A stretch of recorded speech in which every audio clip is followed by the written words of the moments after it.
मायूस मत हो बंदे, वजूद तेरा छोटा नहीं, तू वो कर सकता है जो किसी ने आज तक सोचा भी नहीं।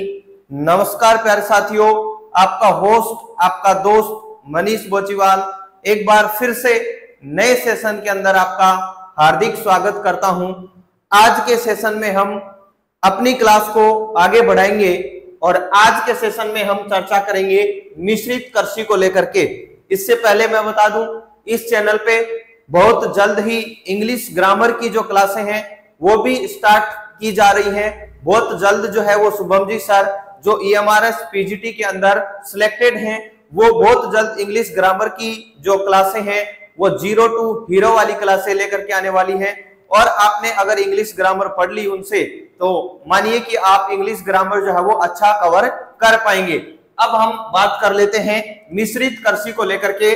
तो इस प्रकार की खेती या फिर हम कह सकते हैं कि इस प्रकार की जो कृषि है वो विश्व के अत्यधिक जो विकसित भाग हैं या फिर अत्यधिक जो विकसित देश है उन भागों के अंदर इस प्रकार की कृषि की जाती है। किस प्रकार की? मिश्रित प्रकार की कृषि। उसके बाद में मिश्रित कृषि जो है उसके क्षेत्र कौन कौन से हैं?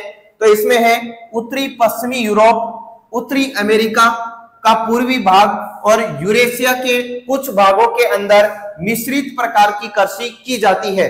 आप मैप के माध्यम से भी देख सकते हैं। उत्तरी पश्चिमी यूरोप, उत्तरी अमेरिका का पूर्वी भाग, यूरेशिया के कुछ भाग। इस खेती की विशेषताओं की बात करें तो इस खेती में खेतों का जो आकार होता है वो मध्यम से मध्यम होता है।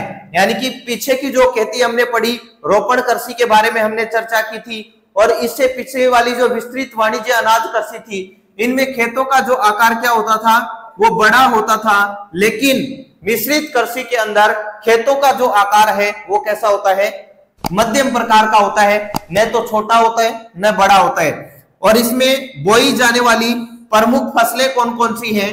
गेहूं, जौ, राई, जई, मक्का और चारे की फसलें। चारे की फसलें का मतलब है पशुओं को खिलाई जाने वाला जो हरी घास होती है उसकी जो फसलें हैं वो इसके साथ में उगाई जाती हैं। और ये चारे की जो फसलें हैं वो मिश्रित कृषि के मुख्य क्या है? घटक के तौर पे काम करती है। फसल उत्पादन एवं पशुपालन दोनों इसमें महत्व दिया जाता है। दोनों काम इसके अंदर किए जाते हैं। फसल का उत्पादन भी किया जाता है और साथ साथ में पशुपालन का काम भी किया जाता है। और प्रमुख पशु जो है इसके अंदर कौन कौन से पाले जाते हैं?